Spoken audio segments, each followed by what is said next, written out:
విమాన వెంకటేశ్వరుణ్ణి దర్శించినంత మాత్రాన తిరుపతి యాత్ర ఫలితం దక్కుతుందని మీకు తెలుసా? పురాణ కథనాల ప్రకారం పూర్వం భక్తులు మొదట విమాన వెంకటేశ్వరుణ్ణి దర్శించేవారట. కాలక్రమేణా పెరుగుతున్న రద్దీని దృష్టిలో ఉంచుకుని మూలమూర్తి దర్శనం తర్వాతే ఈ దర్శనానికి అనుమతిస్తున్నారు. తిరుమల కొండపై ఏకమూర్తి పూజా విధానముండటంతో ఆనంద నిలయంలో జరిగే నైవేద్య కైంకర్యాలన్నీ ఆలయం లోపలి నుంచే విమాన వెంకటేశ్వర స్వామికి జరుగుతాయి. ఏడాదికోసారి శ్రావణమాసంలో జరిగే పవిత్రోత్సవాల్లో ఈయనకు కూడా పవిత్రమాలలను సమర్పిస్తారు. దీనికోసం అర్చక స్వామిలు అక్కడ ఏర్పాటు చేసిన ప్రత్యేక నిచ్చెనల ద్వారా స్వామివారి వద్దకు చేరుకుంటారు.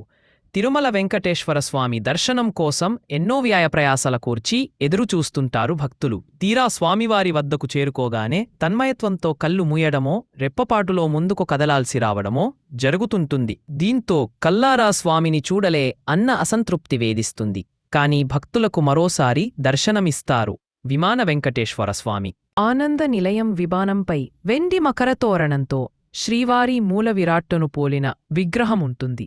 ఆయనకు ఇరువైపుల గ్రతుమంతుడు హనుమంతుడి విగ్రహాలు కనిపిస్తాయి. విమానంపై కొలువై ఉన్నందున ఆయన్ను విమాన వెంకటేశ్వరుడిగా పిలుస్తున్నారు. గర్భగుడిలో స్వామివారికి చెప్పుకోలేని కోరికలను ఈయనకు చెప్పుకోవచ్చు. ప్రధాన ఆలయంలో దర్శనం కాకపోయినా విమాన వెంకటేశ్వరుడిని దర్శిస్తే యాత్ర ఫలితం దక్కుతుందట.